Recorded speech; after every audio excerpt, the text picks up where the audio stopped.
السلام عليكم ورحمة الله وبركاته. النهاردة هوريكم ازاي نعمل الشوكولات شيبس والشوكولات سبرينكلز او حبيبات الشوكولاتة وفرماسيل الشوكولاتة اللي بنزين بيهم الكيك بدون شوكولاتة وبمكونات موجودة في كل بيت وبنكهات مختلفة. يلا نشوف مع بعض بيتعملوا ازاي.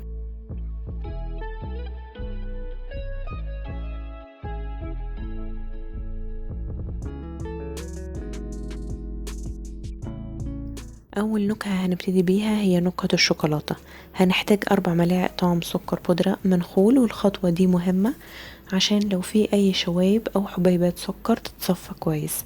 وهنضيف معلقتين طعام كاكاو باودر وهننخله، وهنضيف ذرة ملح ونقلب كويس. بعد كده هنضيف ربع معلقة صغيرة فانيليا، وهنضيف 3 ملاعق طعام مية ونقلب كويس لغاية ما يبقى عندنا خليط زي ما هو واضح في الفيديو.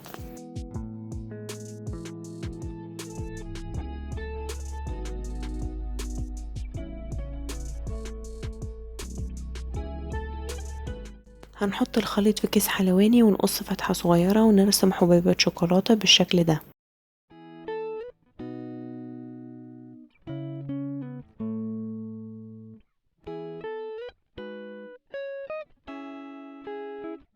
وهنرسم خطوط زي ما بعمل كده، وبكده عملنا الشوكولات شيبس والشوكولات فرماسيل.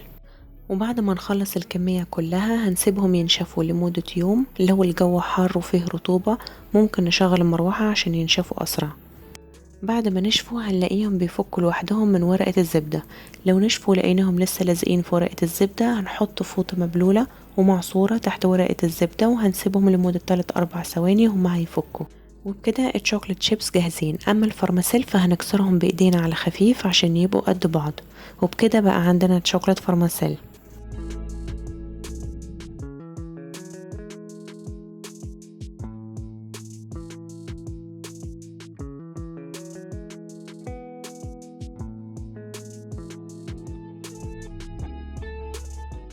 تاني نكهة هنحضرها هي نكهة الشوكولاتة الغامقة. لربع كوب كاكاو منخول هننخل ربع كوب سكر بودرة، وهنضيف ربع معلقة صغيرة فانيليا، ربع معلقة صغيرة قهوة، وهنضيف معلقتين 3 طعام مية لغاية ما نوصل القوام ده.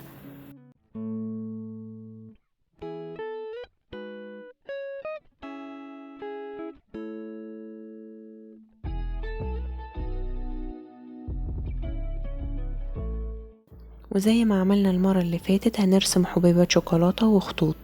وبعد ما نخلص الكمية كلها هنسيبهم ينشفوا لمدة يوم. ودلوقتي هنحضر الشوكولات شيبس بنكهة الشوكولاتة البيضة. هننخل 4 ملاعق طعم لبن باودر، وهننخل معلقتين طعم سكر بودرة، وهنخلطهم مع بعض. وهنضيف ربع معلقة صغيرة فانيليا، وهنضيف 3-4 ملاعق طعام مية ونقلب لغاية ما يبقى قوام الخليط زي ما واضح في الفيديو.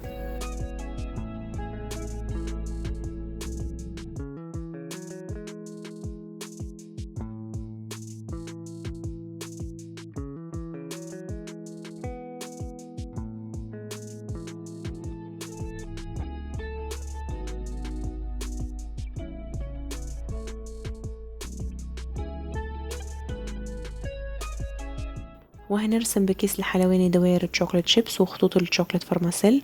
وبعد كده هنسيبهم ينشفوا لمدة يوم.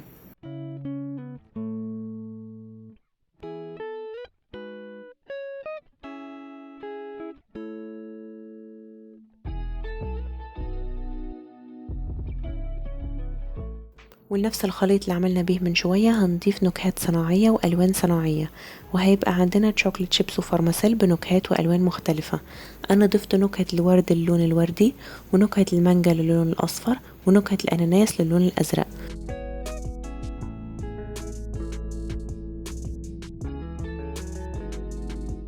وهنرسمهم ونسيبهم ينشفوا لمدة يوم. وده شكل حبيبات الشوكولاتة البيضاء والفرماسيل بعد ما نشفوا. وده شكل الشوكولات شيبس والفرماسيل اللي بنكهات وألوان مختلفة بعد ما نشفوا.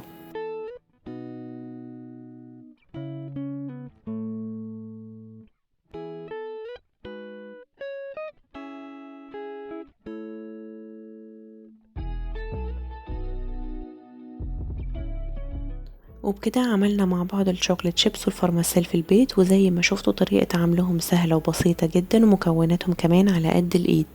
واحسن حاجة انك تقدري تعملي الكمية اللي انت عايزاها، وكمان تختاري الالوان والنكهات زي ما تحبي. في يوم واحد بس هيبقى عندك كمية ونكهات والوان مختلفة من الشوكليت شيبس والفرماسيل. اعمليهم وزيني بيهم تورتة عيد الميلاد او الكب كيك او اي نوع حلويات انت عاملاه. لو جربتم الوصفة وعجبتكم ياريت تكتبولي آرائكم في التعليقات. أتمنى النهاردة الفيديو يكون عجبكم. لو عجبكم الفيديو ما تنسوش تحطوا لايك وتعملوا اشتراك للقناة وتفعلوا الجرس عشان يوصل لكم كل جديد، وما تنسوش الشير. واشوفكم بخير في الفيديو اللي جاي، والسلام عليكم ورحمة الله وبركاته.